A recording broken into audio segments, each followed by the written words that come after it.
অভিযোগ করে এসেছি, আমরা মামলাও করব, তারা এই বিষয়টি তদন্ত করবে। হ্যাঁ, আমরাও চাই যে এটা তদন্ত করুক, তদন্ত করে যেটা সঠিক যে জিনিসটা সেটা উঠে আসুক।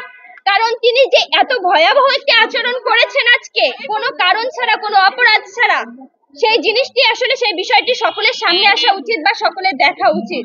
2024-এর পরবর্তী সময়ে এসেও যে ইডেন কলেজ কলোনির অপোজিট সাইডে, আপনারা সরকারি কলোনিতে থাকেন, সরকারি কলোনির একটি রুম আপনারা ভাড়া দেওয়ার কোনো নিয়ম নেই, তারপরেও শিক্ষার্থীদের কাছে ভাড়া দিয়ে আপনারা যে পরিমাণে তাদের চুষে টাকা নেন, আসলে সে সম্পর্কে বলতে গেলে অনেক কিছু বলতে হয়। হয়ে বা আমাদের বাবা মার পরিচয় নিয়ে তারা এসে একটি কথাও বলেননি, বরং তারা চাচ্ছিলেন সেই লোকটাকে বারবার করে সেভ করতে। আপনাদের সকলের কাছে প্রশ্ন যে এই 2024-এর পরবর্তী সময় এসে যদি একজন নারীকে এইভাবে হেনস্থা হতে হয় শুধুমাত্র কোনো অপরাধ ছাড়া, একটি কলোনিতে যে বসার কারণে যদি তার গায়ে এইভাবে হাত দেবে একজন, এই ধরনের নির্যাতনের শিকার হতে হয়, তাহলে আসলে কিছু বলার নেই।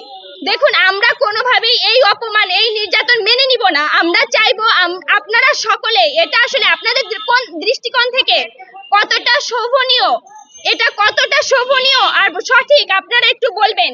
ওখানে অনেকে ছিল, ওই উপস্থিত অনেকে ছিল, তারা ওই লোকটির গায়ে হাত তুলেছিল যে আপনি কি কেন একটি মেয়ের গায়ে হাত দিলেন, কেন আপনি তাকে মারলেন। অনেক ওখানে যারা ছিল পাবলিক বাহিরে, তারা সকলেই বলেছে।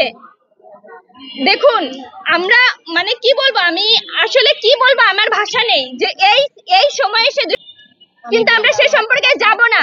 আপনারা বহিরাগত শিক্ষার্থী ঢুকতে আপনারা বারণ করেন, কিন্তু আবার বহিরাগতদেরই আপনারা সেখানে থাকার জন্য ভাড়া দেন, রুম ভাড়া দেন, সিট ভাড়া দেন। আজ পাওয়া যায়নি। যখন উনি আমি আসলে সত্যি হতভম্ব হয়ে গেছি।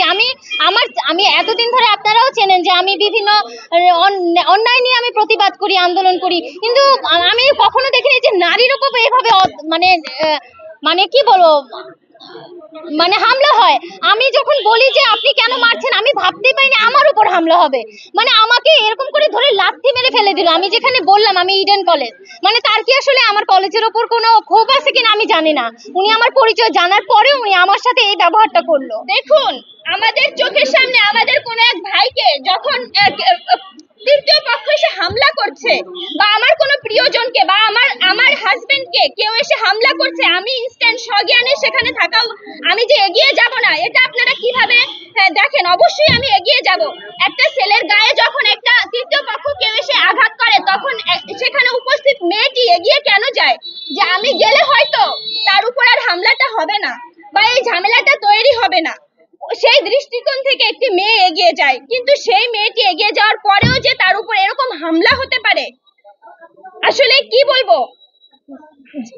বাকি যেটা করার সেটা রাষ্ট্র করবে।